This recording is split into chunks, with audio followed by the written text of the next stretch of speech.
Тапшыруның алдагы котлау сәламен без Пенза өлкәсе, Кузнецк районы Евлашева бистәсенә юллыйбыз.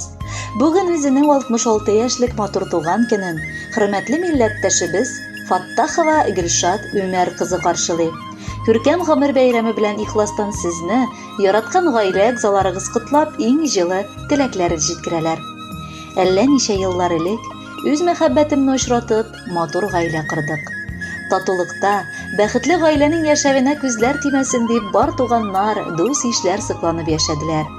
Көн артыннан көннәр үтеп, икәү гомер сукмагын үрдек. Төрлесе булгандыр инде ул тормышта.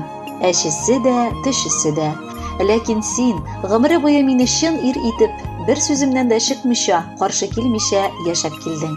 Шуның өчен рәхмәт сиңа. Синдәй хатыннар сирәк очрыйлардыр ул. Яратканым, кадерлем минем. Котлап сине юбилеең белән бар теләкләрдән дә башта яратам дигән сүзне әйтим. Күп еллар элек күреп гашык булганча, бүген дә мәхәббәт утында янам. Хатыным минем күпләргә үрнәккә куярлык. Гомердә тавыш күтәреп мөрәҗәгать итми ул. Киресенчә, гел ирне ир итеп санап, балаларына ягымлы әни була ала. Барысы өчен бүген туган көнендә рәхмәт әйтәсем килә. И хатыным, бик күпләрне түздең дә, түзәсең дә. Яратамын сине көчле, син моны беләсең дә. Белсәң дә ул артык булмас сөюемне сөйләргә. Гафу ит, рәнҗеткән булсам, яратканым диергә. Уйласам мин узган тормышымны, күз алдыма килә елларым. Рәхмәт сиңа җаным, олы рәхмәт. Синең белән мин бәхетсез кеше булмадым. Пар канатым булып яшә мәңге. Сөю хисең бер дә сүнмәсен. Ишегебезне ачып бер кайчанда өебезгә бәхетсезлек кермәсен. Әнкәй безнең өчен уңган хатын-кыз, тырышлы күрнәге булып тора. Әле дә аның киңәш фатихалары белән гомер итәбез.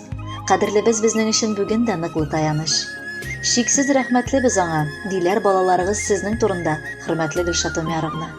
Әнкәй, без сине бик яратабыз. Яраткан әткәебез Халид белән яратып, сөеп үстердегез. Нинди генә кыенлыклар килсә дә безгә сиздермәскә тырыштыгыз. Нәрсә генә эшләсәк тә, сиңа булган рәхмәтләрне һич кенә дә әйтеп бетерә алмаячакбыз.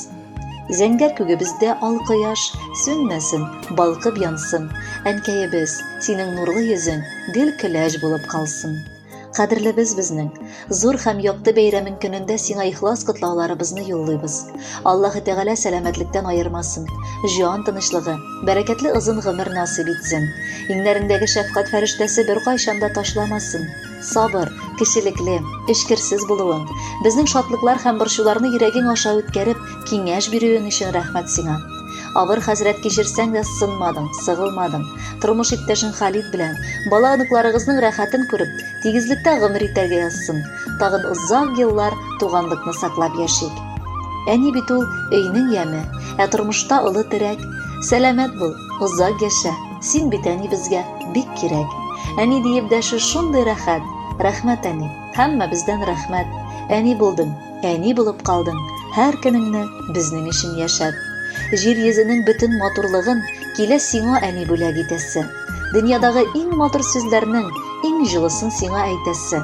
Ходай сиңа сәламәтлек бирсен, сызламасын аяк кулларың, ширне белмә, кайгы күрмә, япь-яшь булып калсын күңелең.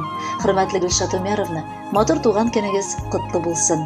Бәхетле булып алда да гомер кичерегез. Әлеге җыр бары сезнең өчен яктырыр.